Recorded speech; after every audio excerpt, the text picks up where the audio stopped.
A very good evening, everybody.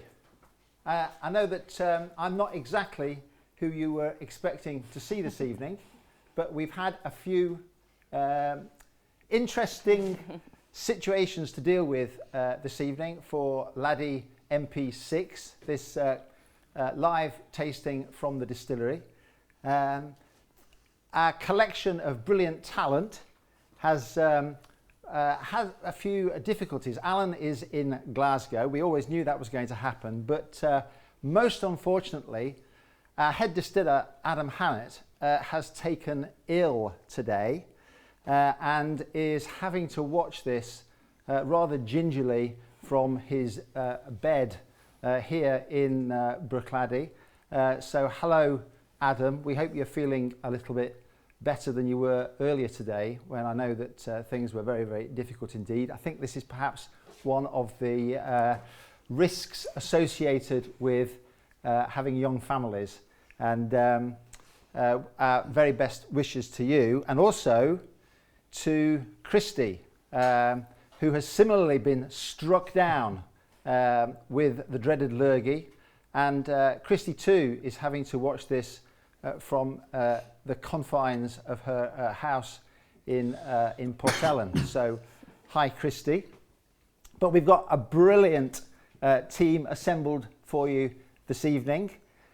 We've got Sharon and Ailsa and David and Chloe in the comms team here, who are going to be fielding your questions, which we hope you will bombard us with as the night goes on.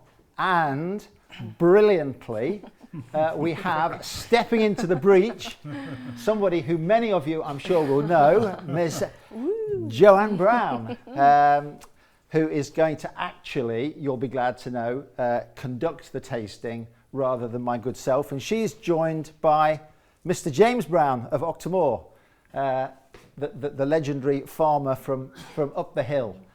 So a very, very warm welcome to you guys. Thank you very much. So a few words about these MP tastings. This is the 6th. As you know, this is a concept that we've developed over time. There have not always been as smooth as we have liked.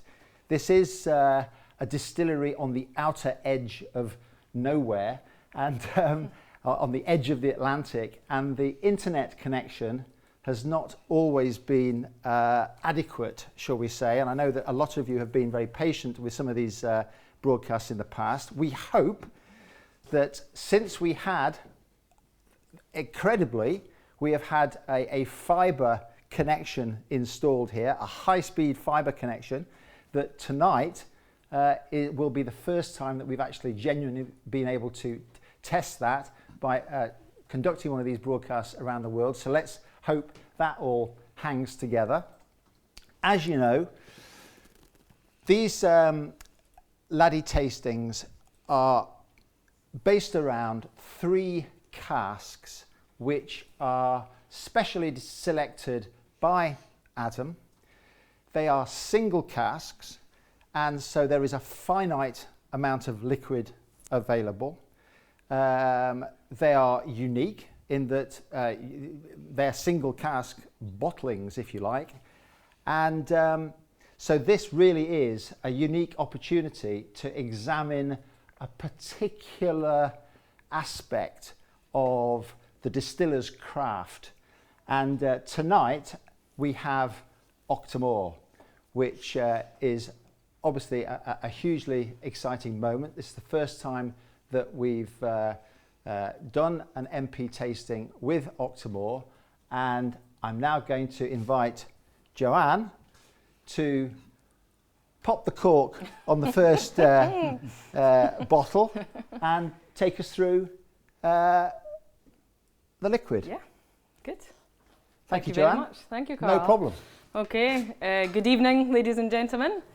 Please be gentle with me. It's my very first MP6 tasting, and I was asked officially at about 11 o'clock this morning if I'd try and fill in Adam's boots, which are very big boots to fill.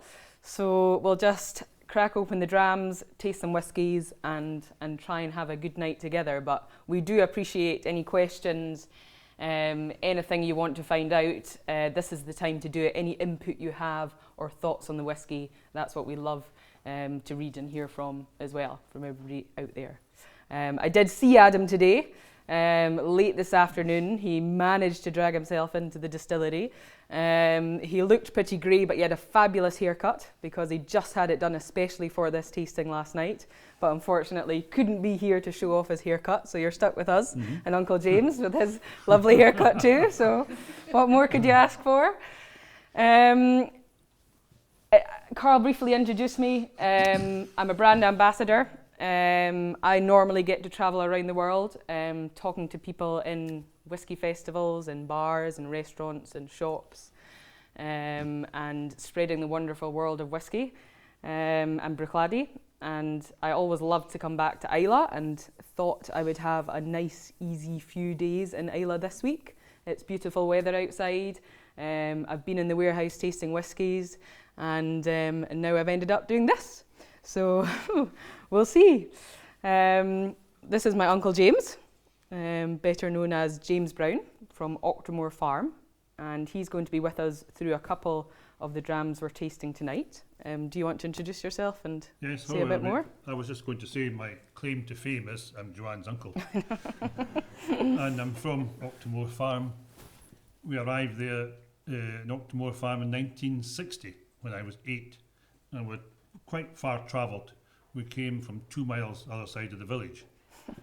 And when we went there in 1960, no electricity, the house is all pretty bad. Changed days now, but I got involved with the distillery when it was reopened in 2001 through various different things with tractors and telehandlers, but now more with the barley and the water. But really, I'm looking at an empty glass here, and I'm quite uncomfortable looking at an empty glass. I get quite nervous when the glass is empty. That sounds good to me. I think we'll crack some whiskey open. The first whiskey that we're going to taste tonight is the Octomore. It's cask number 4819. It was distilled on the 15th of December 2010. And it's been aged for 6 years in fresh bourbon barrels. So we're starting nice and simple, classic Octomore. And the name Octomore, our whiskey, the namesake, obviously comes from Octomore Farm, which the whiskey has been named after. And Octomore, as many of you will know, and maybe we have some novices throughout the world, it's known as the world's most heavily peated whiskey. And that's down to the phenol content in the barley. Now, what's really interesting about this whiskey is it was distilled in 2010, and the batch of Octomore barley that we got from our friends in Baird's Maltings in Inverness, the phenol content of that barley was actually 90 parts per million, 90 ppm. And when a lot of people think of Octomore and they know what we've done with Octomore over the years, they're thinking about us always increasing our ppm. It's getting bigger, it's getting bolder. Where in fact, over the years, the phenol content of the Octomore actually varies. And peat, it's a natural substance. We generally take 8 tons of peat, we burn it over 5 days, and then we test that barley for its phenol content. Sometimes it's around about 90, it's 100, it's 160, it's 170. Sometimes it's even gone above 300 parts per million. But we don't know what it's going to be until we've done it. And this is the very first time we've actually bottled and released a 2010 Octomore at 90 parts per million. In order to be called Octomore, it has to be above 80 parts per million. That's part of it. So please do have a taste. Slán de bha. Cheers.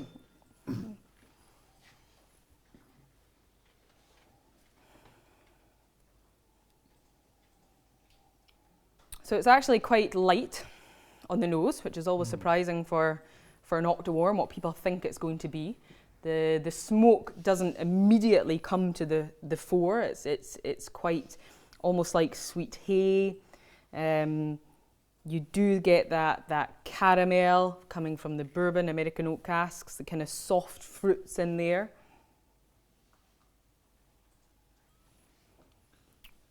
This would cure Adam. This would cure Adam. This is what Adam needs. Although yesterday I spent the afternoon in the warehouses with Adam, and we tried a fair few large drams of whiskey. So I don't know if I believe this stomach bug malarkey or whether he's actually holed up in bed. We'll see. But we wish you well, Adam, and yeah, please come back soon. You're getting a lot of kind of crisp malt barley in there. It's got a really lovely sweetness to it. It doesn't stay long on the palate. It kind of leaves a nice kind of freshness in your mouth when you're drinking it, and it just makes you want to go back for more.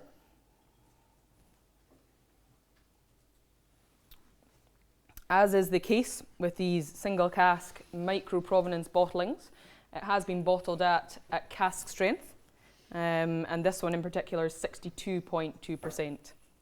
And I don't know about you, but I think I'm getting too used to drinking stronger whiskies, so I don't necessarily notice the strength straight away. I would never put water in that. There we go. No, there we go. I would spoil it.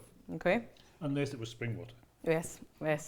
As Octomore spring water, which Uncle James supplies to the distillery for the use in our bottling of our whiskies. It's not in here, but as you're drinking at home, please feel free to tweet us or to put a comment on the feed. Are you adding water? Are you not adding water? It's a point that always divides people. But you can maybe say a little bit more about the water that comes from Octomore that we use and the connection. We started the water again in the early days, 2001. And my intention was just when the distillery got going, was to say, we've got really good water here. When you're selling a bottle of whiskey, why don't you sell a bottle of water with it? So there's not putting any water in that's chemicals or anything in it. And not knowing that the water will be used to reduce the whiskey, and now for the gin as well. And the water that we have, it comes from a well, which when the village of Port Charlotte was built around 1824, the people that built the village, although it's a big burn runs through the village, it's a peaty burn, who knows what's in it, they discovered this water coming out of the ground from who knows where. And we started taking the water up to the distillery in barrels. And sometimes now we get a phone call, they want 20 barrels to go away in the boat in the morning because there was no bottling hall here. Excuse me, so I would have to go up at night and tell people it's haunted. So you've got to be very brave, and we also needed the money. So we started filling barrels and then went on to filling transit tanks, which take a ton of water. And again, we've moved on from there. We now fill a tanker that takes 10,000 litres of water. And we can bring that up to the distillery 2 or sometimes 3 times a week. And in fact, we're pumping water just now. There we go. So the water we use in the bottling hall, which is just across the courtyard from where we are now, where James's son Seamus, my cousin, works as well. So we like to keep it in the family business. And sometimes we bottle our whiskies at cask strength, where they've been taken straight out of the cask and put in the bottle. But a lot of times we're using Octomore spring water to bring the whiskies down to our bottling strength of 50%. And of course, we never chill filter, we never add any caramel. It's always natural whiskey, and that final part of the process, having Islay spring water, really kind of makes it what it is. And the whiskey's not ready until it's had that final part of the journey. We also use the spring water to make the botanist gin. It's used for that. Do you have any idea how many litres of your water we use? We use a year? Quick calculations. Wait a minute. We take 10,000 litres up. Say 20 a week. 100,000 litres a year. That's quite impressive. Possible. And do you think we'd ever run out? No. Let's keep it going. No, it doesn't matter if it's a drought or it's lots of rain, we still pump at exactly the same speed, which is 1,000 litres an hour, because the water's coming through all the rocks from whatever, picking up all these wonderful minerals. We have guests here in in the shop where we are. We have Team Greece over in the corner who are joining us for the tasting and have been doing production today. We've got some of the laddie team who've joined and have empty glasses. They're motioning me with empty glasses. You'll get some whiskey. We also have South Africa, we have Canada, we have India, we have France represented, and of course Octomore, not forgetting. And some of our guests who've just literally arrived off the plane from India, they'll be getting a tour tomorrow where they'll be going to the spring and getting to sample the spring water straight out the spring. And I never thought that water could taste good until I actually went to the spring and tried it, and yeah, it's good stuff, and it helps make the whiskey good stuff.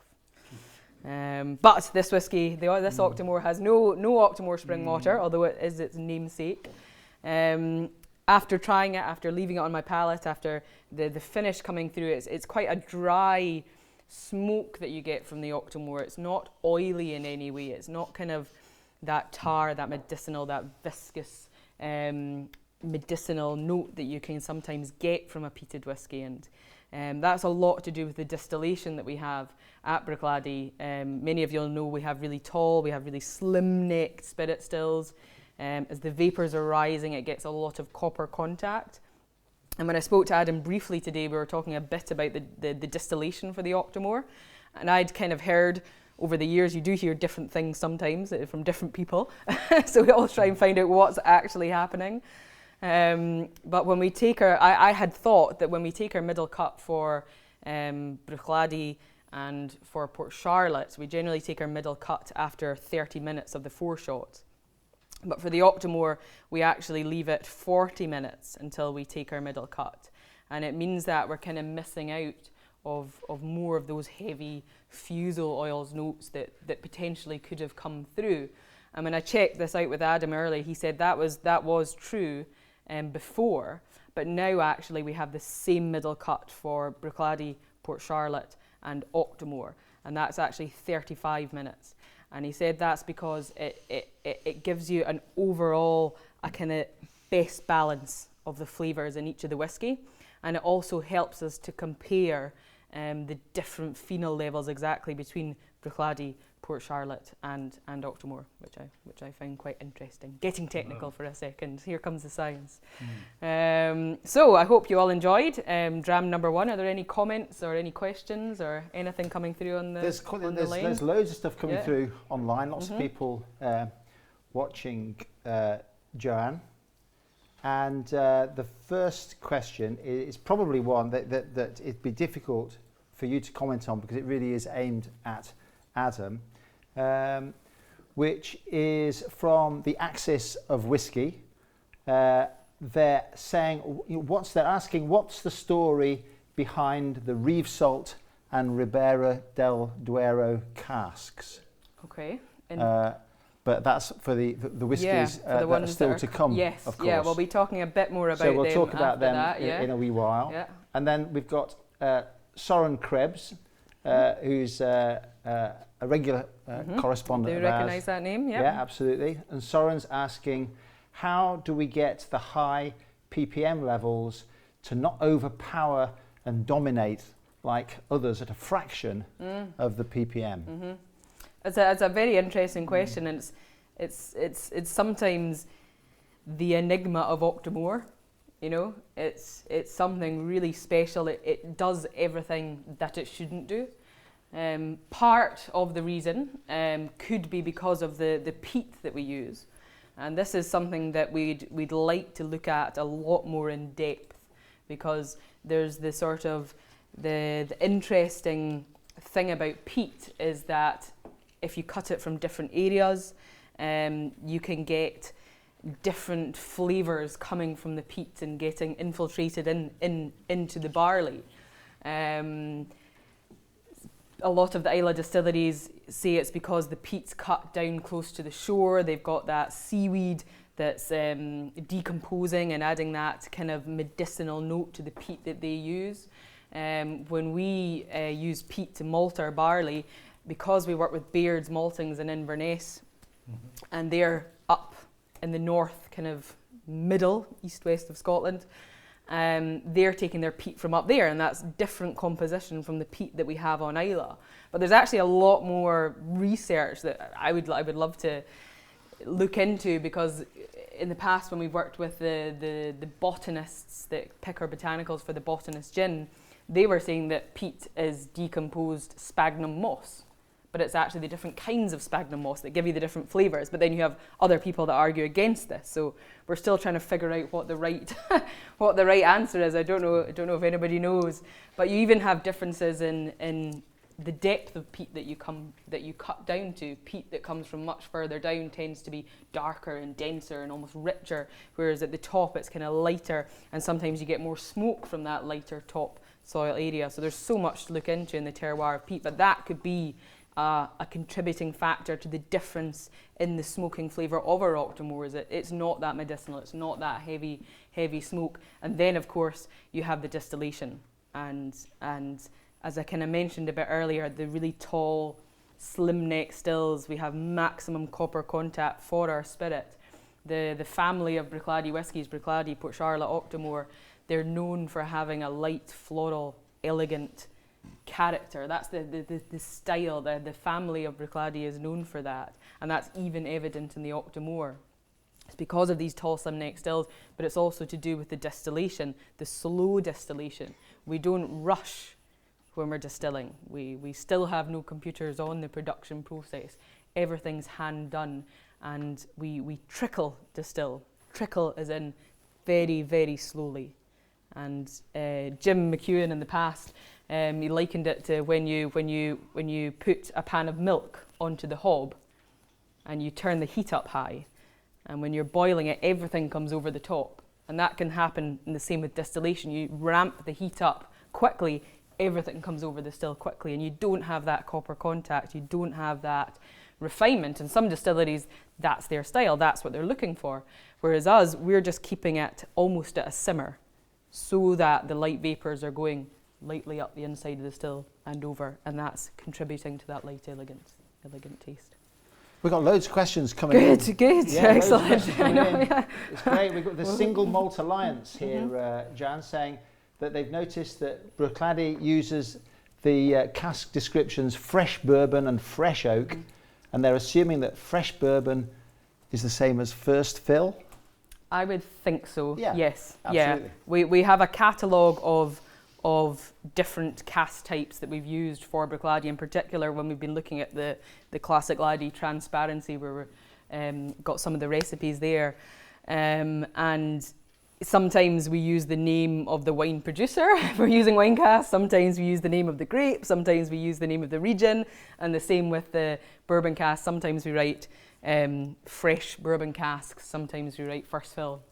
It also depends on who's actually writing into the into the It's system. that communications team, they're not consistent. That's the problem. Work harder. But this one's fresh bourbon, which means it's a bourbon cask that's come freshly from the United States of America, and we've put this lovely 2010 90 ppm Octomore into it. And then one more question from Romboot Mastenbrook, another great friend of ours. Can we explain how the phenols are absorbed into the malt and how it transfers from malt to whiskey through the wort? Wow. I'll start from one stage. How long have we got tonight? Thank you, Romboot. I'll get a blackboard out. So basically, when you're malting barley, and there's two bits of it, and one bit I actually learnt quite recently. When you're germinating the barley, you can leave the barley to germinate up to 5 days, generally, before you will dry your barley. We actually start to dry our barley after 2.5 days, because we have 5 days of, and it gets quite complicated, I don't know if I'm explaining it right. We have 5 days of burning the peat to have the smoke drying the barley. And if we germinated our barley for 5 days and then we dried it for 5 days, we actually use quite a cold smoke, because when the barley grain germinates, you have a shoot coming out the end, and when you start to apply heat to that, the end of the barley grain closes and the root falls off, and it means that the smoke would only be going to the outer casing of the barley. We want that smoke to be going inside the barley. But if we started malting and drying the barley after 5 days, because it's such a cold smoke that we use, we want that barley grain to stay open for as long as possible so that the smoke actually goes inside the barley grain and gets in it the bits inside it, so the flour that's inside it. We have a really cold smoke. But because it's so cold, it wouldn't necessarily stop the germination, which would mean you'd lose your sugars. So we're actually a little bit unique in the fact that we start actually bringing smoke into the drying process early, so that over that 5 days you eventually stop the germination, but the smoke still goes deep inside the barley before the root comes off. And then, of course, going into the process. In the whiskey making process, you want to crush that barley grout down, so you're getting in at the flour, you're getting in at the middle, you're getting in at those starches, so that when you add the hot water in the mashing stage, you're dissolving those sugars, you're dissolving that smoky flavour into the liquid, and that's where it carries through. But interestingly enough, when I was on production the last time I was here, we had a batch of actually Port Charlotte Islay barley. And when you actually smelt the barley, it didn't smell smoky. And when you smelt the spirit, it hardly smelt like there was any smoke in it at all. And we were in the still house with Alan, actually, Alan Logan, our production director.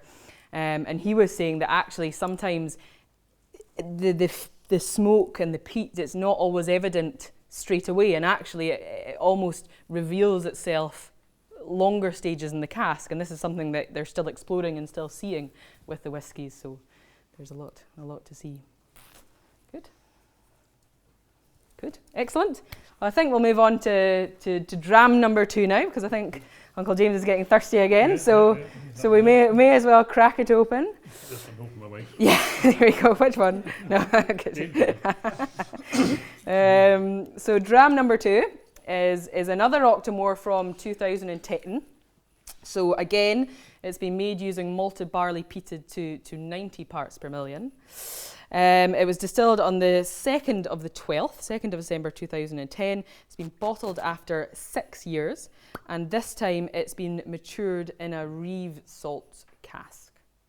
And I'll explain a little bit about that once we have a wee try. Oh, different colour. Yes. Nice.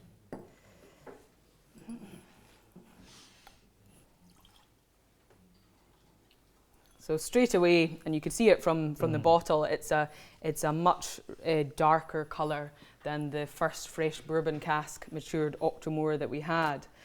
This is a second fill Reeve salt cask. Reeve salt, it's a fortified wine coming from France, so it's French oak. And excuse me, I'm not particularly a wine expert, but I was Googling frantically this afternoon and speaking to Adam about the casks. And Reeve salts, it can be red or white wine. In this case, it's been a red wine cask that we've used. To make this fortified wine, they actually add alcohol during the fermentation to stop the fermentation, which means that there is residual sugars left over, making it sweeter, actually. And Adam has often used these casks, helping to kind of mimic the flavours that you get from sherry casks. And sometimes actually we've done blind tastings where we try and get people to pick out the sherry casks amongst the Reeve salt, because actually it can give very, very similar flavours. It's a bit richer. Please do have a try. Those here, Slangeva. Right. Yeah, cheers. Here we go.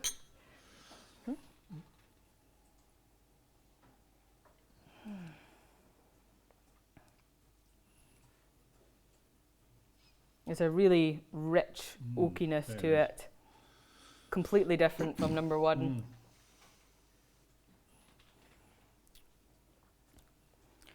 It's quite spicy, so you get more of the alcohol coming through, even though actually this one's less in strength. This one's 60.4% alcohol.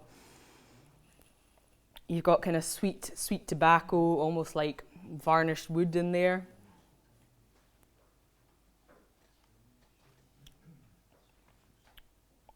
A little bit of fresh smoke in there. Again, the smoke, it's not so prevalent. It's not knocking you out as some people expect Octomore to do.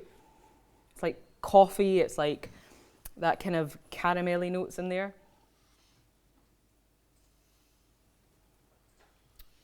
And much more of a viscous mouthfeel, this one. You can feel the weight of the oils in it. Still very easy to drink. That's plenty more for that came from. Now, we've had really good weather the past few days, and maybe you can tell us a bit more about the other thing that Octomore Farm does for Bruichladdich. Yeah, the barley, yes. Yes. Well, excuse me, we started growing barley probably around 2006-07, roughly. It's not easy. We've been doing it now. So far, we've managed to make it a success, but it's like farming. It's not all profit.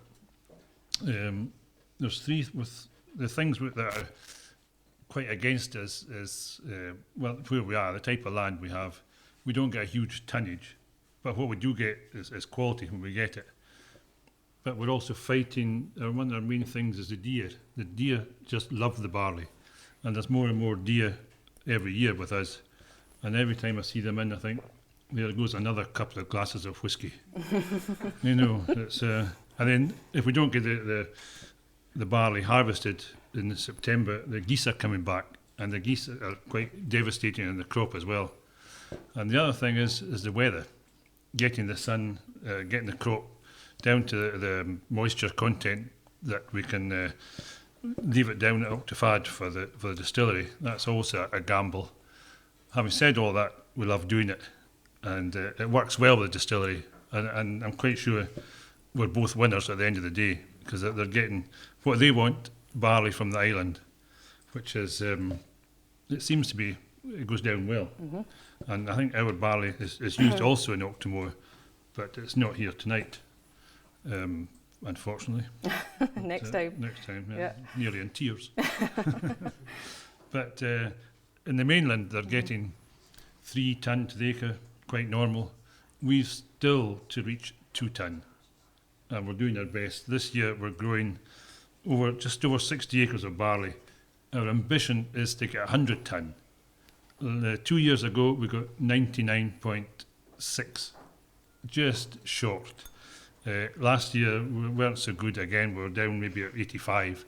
But this year, we're hoping to get over 100. If we do, that'll be tremendous. And have you planted yet? Yeah, we just finished 3 days ago. So we need it to rain. And it's not raining. Mm-hmm. Rain for the barley, rain for the whiskey. You need it. You need it all. And that's quite special about the Octomore Isla barleys, the 0.3 editions. We've had the 6.3, we've had the 7.3 that have been released already, and we'll have the 8.3 coming later this year. It's Octomore of Octomore. You have the barley grown by James Brown and his family. It's been malted into Octomore barley. It's been distilled and matured on the island, and then we bottle it, sometimes using a teaspoon of Octomore spring water to bring it down ever so slightly in strength. And we have, talking about peat and phenols of different areas, we have experimented using peat that's been cut. Was it from your land? No, was it from? It was Octofad. Octofad, okay. So peat cut from Isla, and we experimented with using that for malting our barley to see if we could truly have like 100% Isla DNA. And that's what we love to do. We love to experiment, and we couldn't quite get the high phenols that we needed, over 80 ppm, for it to be called Octomore. So a lot more experimentation to be done into that, and we do hope in the future to have our own maltings on site at Bruichladdich, so that we can malt the Isla barley on Isla and really utilise that Isla DNA, 100% Isla DNA. So that's something to look forward to in the future. It's a huge thrill for us, knowing that our barley and the water goes all over the world. Not just, we're just sleepy farmers. So it's. And do you drink whiskey yourself normally? Well, I don't rub it on, so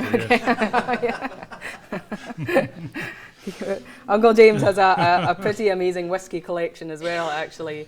up at his house, where he has filing cabinets full of very special whiskies. I prefer to drink other people's.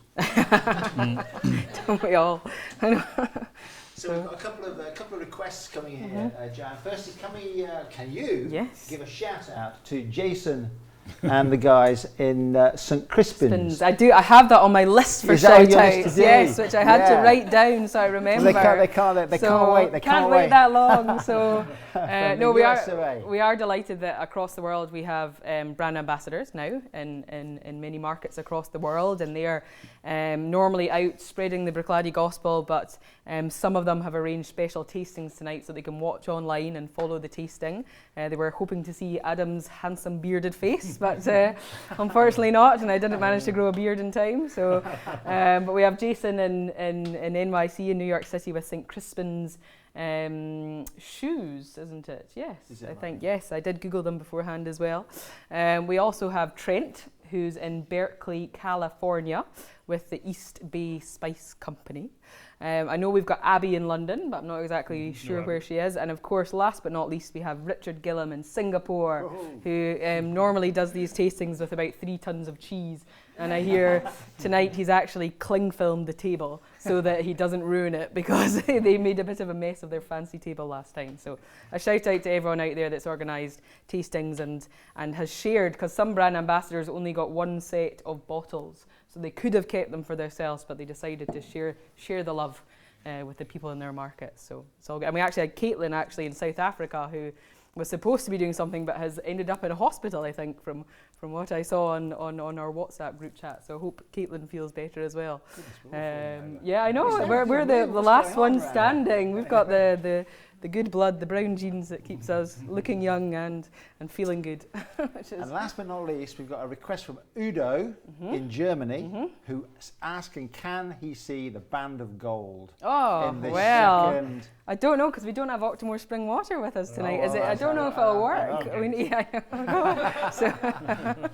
So the Band of Gold, which some of you may have seen, a lot of you may not have seen, is the special trick that we do when we're explaining to people about chill filtration in whiskey. So at Bruichladdich, we never ever chill filter our whiskies. It means that all the natural oils that come from the barley that are developed through fermentation, intensified during distillation, they remain in our whiskey, and they give our whiskey a fantastic viscous texture. So when you drink it, it does coat and soothe your palate, but they also carry these flavours and really gives our whiskies that depth of flavour. Now I'll pour a bit more whiskey into my glass, just to make it clear. But as we mentioned before, don't be afraid to add water to your whiskey. Some people don't like it at all in Octomores, but some people do, and it's entirely a matter of personal choice. You know, we're not prescriptive. We don't insist you drink our whiskey one way or the other. We love you to experiment with your own palate, because it is very personal. Always try a whiskey neat first, even though it might be at a strong strength, and you might see that strength and think, oh, that's going to blow my head off. The more you experiment with stronger whiskies in particular, the more used to it you'll become, and trust your own judgment. Sometimes when you add a bit of water, it really helps to open out flavours in the whiskey. And when you do that, just some drops at a time, and you immediately, when you add the water, you see these natural oils reacting with the water. Now, just for an experiment, it's not the way that we drink our whiskey. I'll put a bit out of this to make it easier. If you add water slowly enough, and I don't know where to aim this, but I'll just do it in the middle, you can actually split the whiskey. It normally works better with a thinner jug. I'll try. The suspense. You can see those oils straight away. And if you add it slowly enough, which I'm kind of doing, you can actually split the whiskey. Can you see it? Yeah. Normally I hold up my iPhone torch at this point, but we've all got our phones on airplane mode so that we don't ruin the connection. But basically the natural oils, it's just like an oil slick on water. You know, the oils, they float to the top. You have the watery whiskey down underneath.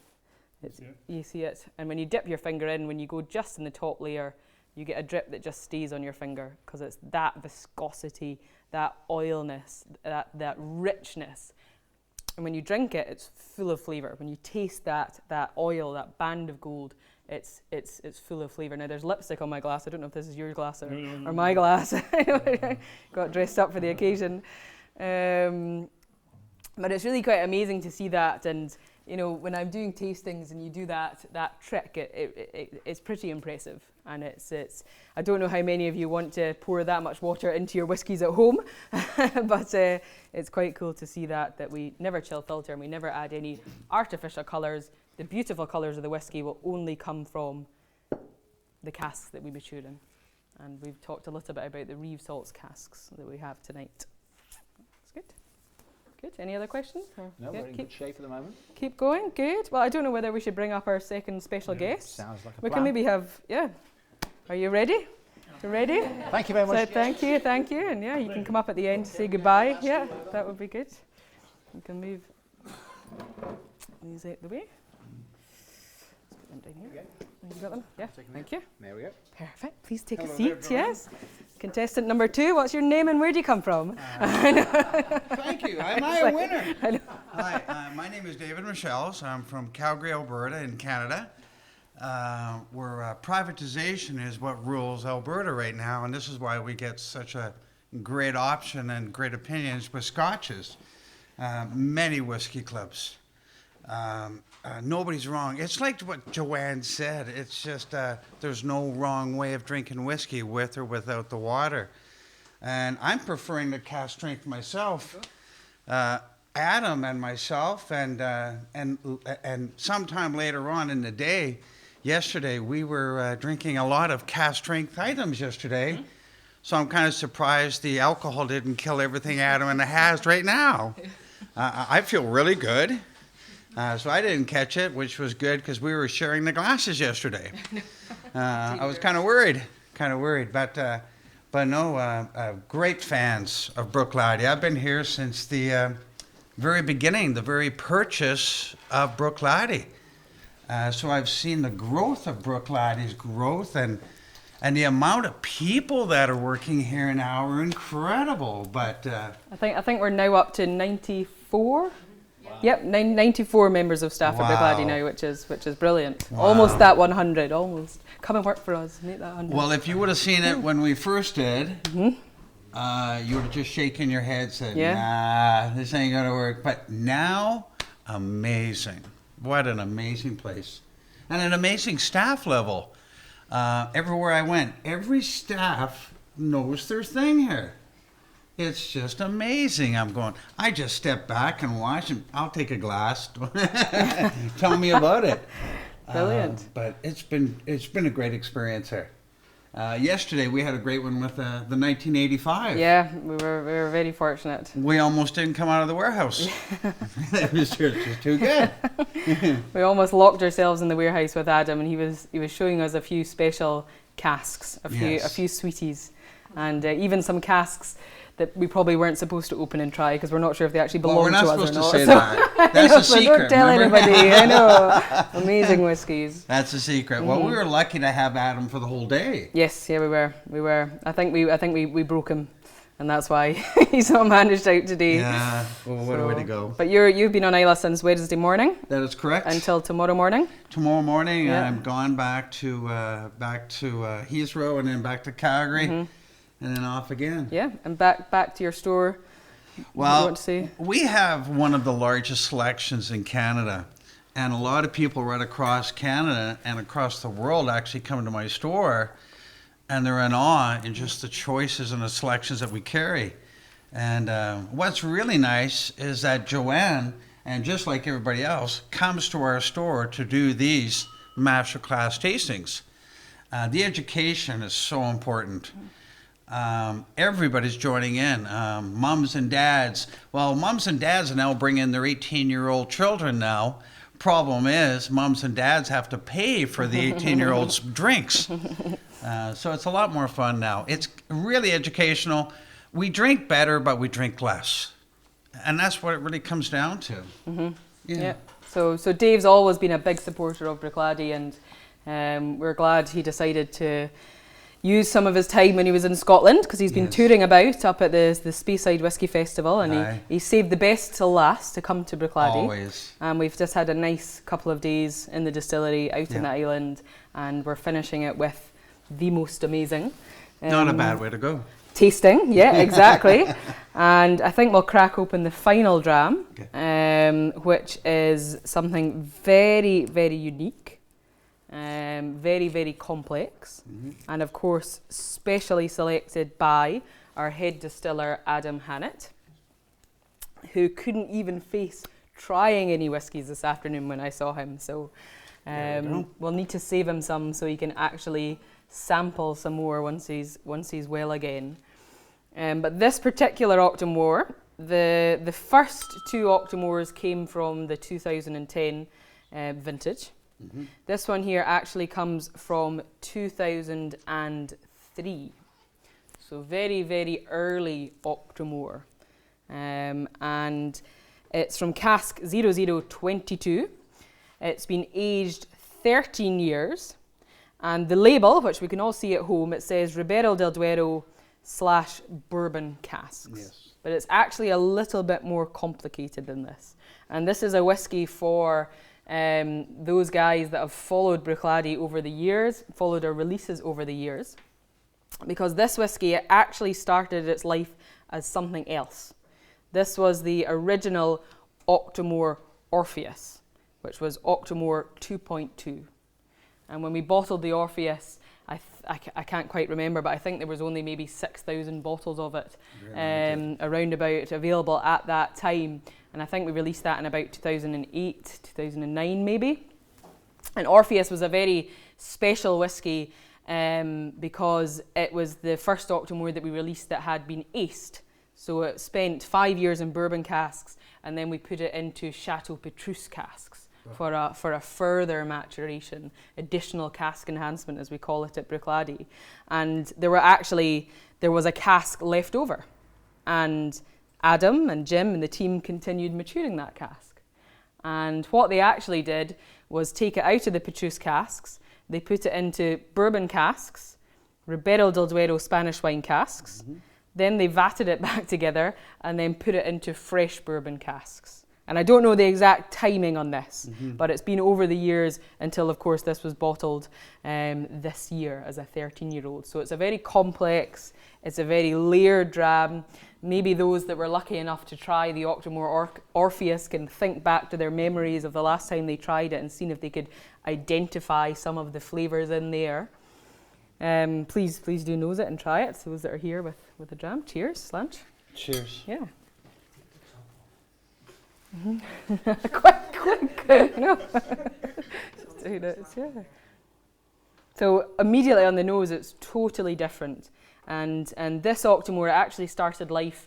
The phenol content was 144 parts per million, so it's much higher than the ones that we tried. But you will have lost more ppm during the maturation of the casks for the longer time. Ribera del Duero. Again, I'm not a wine buff. Maybe you are. Maybe you can. There we go.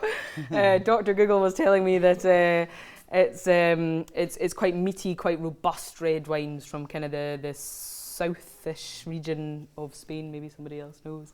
And it's going to give you some fruits in there. It's going to give you a little bit of tannins in there. Yeah. But that will be balanced by the bourbon cask maturation as well. So it's very rich. Very powerful on the nose. There's lots of kind of slick flavours in there. It makes you want to have a drink. But it is very soft. Yeah, I took quite a large gulp there without realising. Full-bodied, but very soft, very clean. Yes.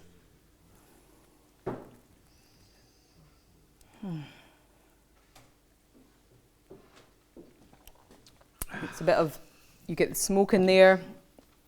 It's kind of like stewed plums. You've got almost like tea.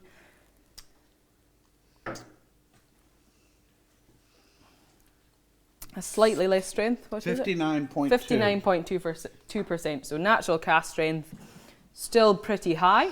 But again, even like the ones we've tried before, it's not biting the back of your throat. No. It's not powering your senses. It's very well balanced. It is, and you can work your palate through all those flavors that are in there. This one will actually make you slow down because your nose keeps going back to it. It's just so interesting. Now, you were lucky enough to try Octomore At the almost very at the beginning. very beginning. At the So very maybe you beginning. could, in comparison to this, Oh, what this- was your first experience with Octomore? Very warm. Holy hell, I said, this is burning me up. Yeah. The first one was so high in PP, it was crazy. But it was something that was more of a challenge to do than it was for Jim. That for anything was the challenge. Like, you can't make this. He did. And Adam's taking on so well on this. And the combination of both of them, they're dangerous. They're dangerous, and that's why this product is still continuing to be made. Exactly, and they're over the years they've learnt the best way to work with the Octomore spirit in terms of tweaking the distillation slightly, of thinking about the casks that they're using for the maturation and where they plan on taking the spirit in the future. And what's really exciting about this particular bottling, and this just shows you I mean, they're all the bottlings that we've had of MP's micro provenance tasting so far have been exceptional. Of Octomore that was distilled in 2003, there are only 2 casks in the distillery remaining of that vintage. There were 3, but of course we bottled one for this particular tasting, and once it's gone, it's gone. That will be the 2002 vintage gone, and you know we're seeing Octomore now at slightly older ages than we've released before, and you're just like we've done with the Port Charlottes in the past. You're kind of watching the Octomores grow, you're watching the Octomores change, and you're watching how they're interacting with different casks in the distillery over the releases, and of course different barley types as well. When we've now got the Octomore Isla barley releases. Well, they're really evolving. Yeah. They're evolving into a very special, unique drink. And this is what makes it so unique, is how different it is. And even at 59.2, I would not say it's that high. Yep. Not I at all. just I've wouldn't say that. drank almost half of mine so far, so I'm quite Glad happy. you're slowing Yeah, down. exactly. I need to top. I did see there was a slightly different measure in what I gave you and what I gave myself. So please do help yourself. So Shout outs. in fact, this is the wrong glass. From asking, we've got the Soho Whiskey Club. Hey, very good. Here they are. Is this with Abby or is this? And we've got great. Yeah. Great. Hi, George. and we've got Mr. and Mrs. C in Edinburgh, Simon and Katrina, sorry, who are saying they? great work, Joanne. Great work, Joanne. Hi, Simon. Hi, Katrina. How are we doing? And we've got Reed Petite. You missed him though. This I didn't. I see he didn't put it through on the chat. Reed saying hi, David. Reed. Oh my Of course. goodness. Hi, Yes. Yeah. Yes. How are we going? Canada. And we've got a request, if you wouldn't mind, Joanne, would you mind just going over the cask maturation of this last dram again, if Okay. you wouldn't mind, because a few folk didn't quite get it, and Okay. they're really interested. Sorry, I was so excited to actually get in to taste it. I didn't make it clear. So this whiskey was distilled in 2003, and the malted barley that we used for this Octomore, the level that we got to was 140 parts per million. That Octomore spirit then spent 5 years in American oak bourbon casks, and then we took it out the bourbon casks and we put it into Chateau Petrus, French red wine cask, a very exceptional, Premium. high-end French red wine cask from Chateau Petrus, and that particular those particular casks were used as Octomore Orpheus, which was released in about 2009, which was a very exciting dram, and that was the level it was taken to then. There was one cask left over of what we used for this Octomore Orpheus, and it was continued to be matured in bourbon and Ribera del Duero, Spanish red wine casks, and then it's been put back into bourbon for fresh bourbon vanilla flavours on that. And how they would have thought to do bourbon, Chateau Petrus, bourbon, Ribera del Duero, bourbon is kind of the cask path for this particular Octomore, which I was actually drinking the wrong whiskey to begin with. Got the right one now. and so amazing, full of water. I know, so it's like, so yeah. I mean, when I smell it, I'm getting real kind of like, it's almost like banana. It's kind of banana skins almost. I'm getting in there. And it's so much. yeah, So much. lots of caramel, lots of kind of gingery spiciness as well in the dram. And then you get that red fruit flavour in there too. Any other flavours that any other people are picking up coming through, or? Barbecue notes, there's a guy saying here. It's probably from the bourbon, I suppose. It's Yeah. not many bourbon casks. Yeah, that's true. Yeah. Oaky, nutty, spicy. Very good. All Okay. enjoying it, I think. Someone is standing and applauding. Oh wow! There you go. There we go. I think that applause is definitely for the craftsmanship that's gone into this whiskey, and you know that's what it's about. You know, with the Octomore, sometimes people think of Octomore as being quite one-dimensional, and in particular, people that really haven't explored the Octomore before, and they hear of Octomore, they think of Octomore, the gimmick. It's the world's most heavily peated whiskey, and yes, that is what it is. But it's so much more than that, and the amount of, you know, playing with it that we're doing at the distillery and bringing out different flavours, evolving it and seeing it in different ages, different guises, different bottlings is very, very exciting, because there's nothing like Octomore. No. There was nothing like Octomore done before it was made, and it's really exciting in that matter. Well, there's so many different levels with Octomores from the previous ones that I would actually, at the beginning, I would always put them into the cold weather drink. Well, this is turned into a summer drink. Yeah. Because the short finish, but the explosions in your mouth. This is very fine. Yeah. This is very fine. And unfortunately not to be seen again, really, because this was the only cask we had of that particular recipe of Octomore. We were here. Who at the knows right time. if we'll ever be able to recreate it, because we probably wouldn't want to recreate it, because it's something that one-off, that special thing, you know. And that's what Adam said when I was talking to him, is, you know, he really, for these micro Provenance tastings, he wants to pick out the best of the best, and you know, we only bottle it in those 200 ml bottles to kind of share the love as far and wide as we can, to give everybody a taste of this particular one. It's this one here, and allow people to explore not just the Octomores, but in the previous ones with the Port Charlottes, and with the next one, which the bottles went on sale today. I don't know if we've sold out or not yet. 2 hours. They sold out in 2 hours. Wow. 2 hours. Yeah. Wow. And the next MP7 MP7. tasting. 3 Islay barley. There we go. 2000 and, oh goodness me, right, 2011, 2008 and 2004. So we've got a cask from the original planting by Raymond Stewart at Kintraw. He was the first guy to actually plant. He beat James to plant barley, malting barley for Bruichladdich back in 2004, which was a great leap of faith. And then we've got another one of his from 2008 from a different field on Sunderland Farm. And then the I think it's a 2011 from memory, is actually a consolidation from 10 different farms on Islay, which will be really interesting. Cool. So what's the date of that one? Do we know a date That's yet? going to be, the broadcast will be on Thursday, September the 21st. Wow. So quite a while off. Quite a while Yeah, off. we've got to wait. Well, we're trying to do 3 a year. Okay. We're trying to do 3 a year, which is, you know, it doesn't overload everybody. Don't want to kind of, but yeah, we're trying to do 3 a year.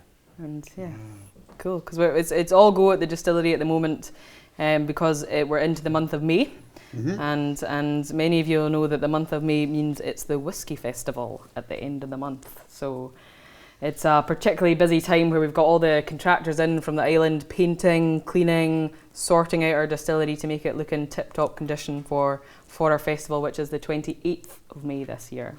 And of course we'll have live broadcasts going on, I think, We throughout the certainly will. festival, so that Well, we're going to do the masterclass, and then we're going to make a program. And we're slightly different this year. We're going to we're going to record as much as we can of all the action that goes on around the courtyard and in the different marquees and things. And then we're going to make a program which we can share with everybody. That's Sure. nice. Yeah. Well, so many people want to be here, you wouldn't believe it. So many people want to travel with me. So throughout the day, what I've been doing is I've been taking photos of the Bruichladdich, the areas, the terroir of the area, and sending it back to my store, which is Willow Park Wines and Spirits. And it's basically, we're putting it on Facebook, and everybody's been commenting, wish we could be there. Are you enjoying yourself? Are you coming back? No, but I have to. But we've been having so much fun. But Bruichladdich has been such an educational tool for everybody, because even in Calgary, in Alberta, my goodness, the amount of Bruichladdich that we've had over time has been an incredible lineup. And I've been seeing behind me, as soon as I walked into the shop, well, what don't I have? And there's so many.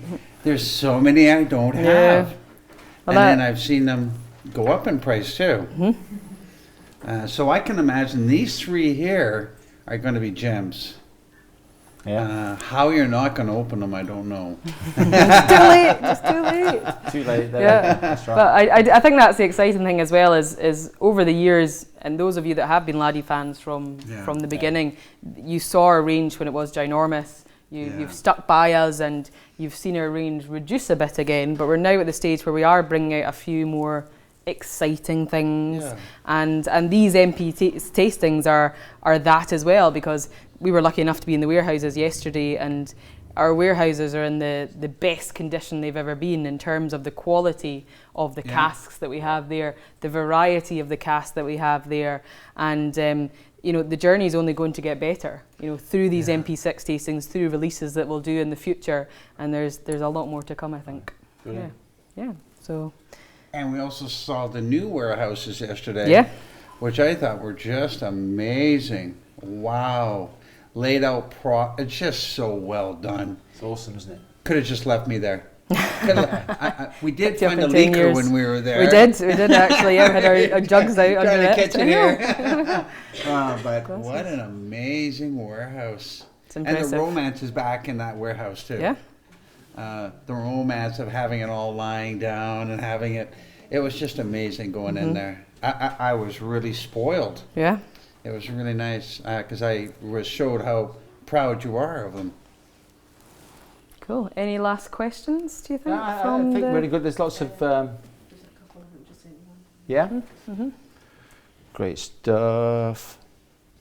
The warehouse, the interesting to talk about, the extraordinary commitment that we have to maturation on Isla, which is what those new warehouses represent, isn't it? I mean, even today, when we're out walking about, it's been beautiful weather the past couple of days. Yesterday was a bit, there was less wind, but today the wind was up, and you can taste that saltiness on your face when you're walking down the street. The salt from the sea is hitting your face. You can taste it, and that's the same salty sea air that's going through the distillery and through the warehouses and into the casks. And at Bruichladdich we're very much committed to producing natural whiskey, producing whiskey in the traditional way, but also really utilising the island of Islay, of course. Not only in the people, but the whole terroir, the farmers, the fields, and very importantly the air. And we're breathing in that air every day, and those casks are breathing in that air every day.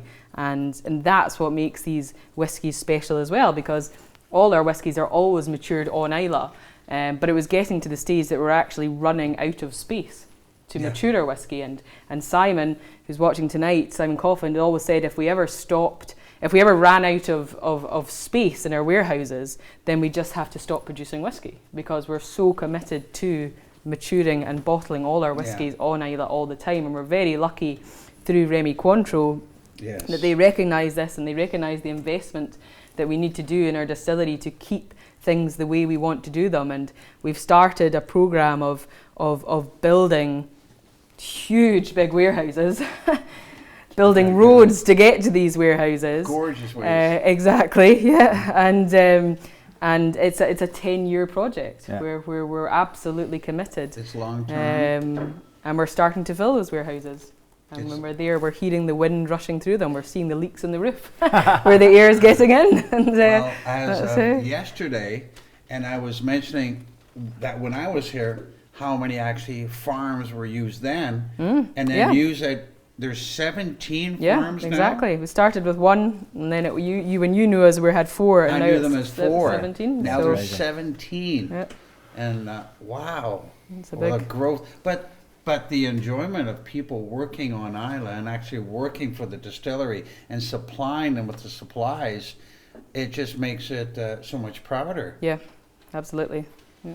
We've got a question here from Frank Yerger, who wants us, who would like to know what the different types of barley are in these 3 drams. But these are all Scottish. These are Scottish barley. Yeah. Adam didn't actually indicate the exact barley type, which I know we have had on some different MPs. So I would imagine around about, 2003 it probably would have been Optic, do you think? Or and I'm not sure for the 2010, but that's something we can ask Adam when he's fit and well again, and we can chase him for some answers to that question. I think unless he's watching online and he wants to email us and give us the answer. He may be answering that question. Yeah, he could be. Yeah. I'm kind of suspicious though. He looked pretty good yesterday. Yeah. That was the whiskey goggles, Adam. You're looking wonderful today. We had a good time. We had an enjoyment time. Yeah. Definitely. But that's the good thing about Brook-Laddie, and with Remy Cointreau involved too, and the ownership. It's just it so works hand in hand that they're just, here you go. Make the best you can. And drink the best you can, which is even better. Cool. So I think we might wrap up things if we're Yeah, I think we're in good shape here. Everybody's had a taste of all the 3 drams, and questions have been asked, and most of them have been answered. Yes. So it's. A lot of love for Joanne. Oh, that's very nice. Oh, thank you. Good job. There we go. Yeah. So hopefully next time you tune into MP, you won't see our smiling faces here, but we'll have Captain Adam back in the driver's seat and leading you through. But it's been very nice to be here and very honoured. Yeah, very honoured to chat and to get to try these whiskies, because the last MP, actually I've hardly been participating with any of the MP tastings, so I'm always on the road and always missing out on them. So it's actually nice to be here and at the distillery itself and trying these amazing drams. Brilliant. Well done, Joe. Pleasure's all mine. Brilliant. Thank you, and thank you, Dave. Thank you.